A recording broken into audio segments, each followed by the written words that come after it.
Hi, இன்றைக்கி ரொம்ப சிம்பிளான புளியோகரை எப்படி செய்யுதுன்னு பார்க்கலாம். இன்றைக்கி நான் வந்துட்டு ஐயங்கார் புளியோகரை பாக்கெட் இதுதான் எனக்கு ரொம்ப பிடிக்கும். நாங்கள் விருப்பப்பட்டு செய்வோம், ரொம்ப நல்லாயிருக்கும். ஸோ இது நான் 2 பேக்கெட் எடுத்திருக்கேன். இப்போது சாதம் வடித்து ஆற வச்சுருக்கேன். வானலில் தேவையான அளவு எண்ணெய் ஊற்றிக்கலாம்.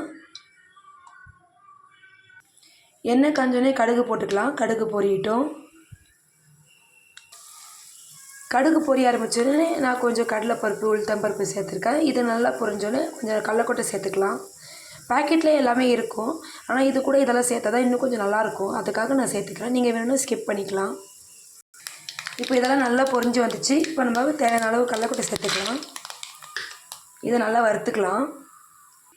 நீங்கள் கடலைக்கொட்டை வறுத்து வச்சுருந்தா கூட அதை கூட சேர்த்துக்கலாம். நான் வறுத்து வைக்கலை, அதனால் இப்போ இதுக்கு டைரெக்டாக சேர்த்துக்கிறேன். ஸோ நல்லா வறுத்துக்கலாம். கடலைக்கொட்டை நல்லா ஃப்ரை பண்ண உடனே நான் 2 வெங்காயம் கட் பண்ணி வச்சுருக்கேன். வெங்காயமும் கருவேப்பிலையும் சேர்த்துருக்கேன். நல்லா வதக்கிக்கலாம். இப்போது வெங்காயம் நல்லா வதங்கின பிறகு 2 பேக்கெட் புளியோகரை மிக்ஸுமே நான் சேர்த்துக்கிட்டேன்.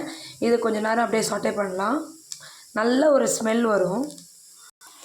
நல்லா எல்லாம் ஒன்றா சேர்ந்து வந்துச்சு. இப்போ நான் சாப்பாடு வடித்து வச்சுருக்கேன், ஆற வச்சு அதை சேர்த்துக்கலாம். பாருங்கள், புளியோகரை நல்லா மிக்ஸ் பண்ணியாச்சு. சூப்பராக இருக்குது. நீங்களும் ட்ரை பண்ணி பாருங்கள். ட்ரை பண்ணிவிட்டு கமெண்ட் பண்ணுங்கள் எப்படி இருக்குன்னு. எங்களோட யூடியூப் சேனலுக்கு லைக் அண்ட் சப்ஸ்கிரைப் பண்ணுங்கள். தேங்க்யூ.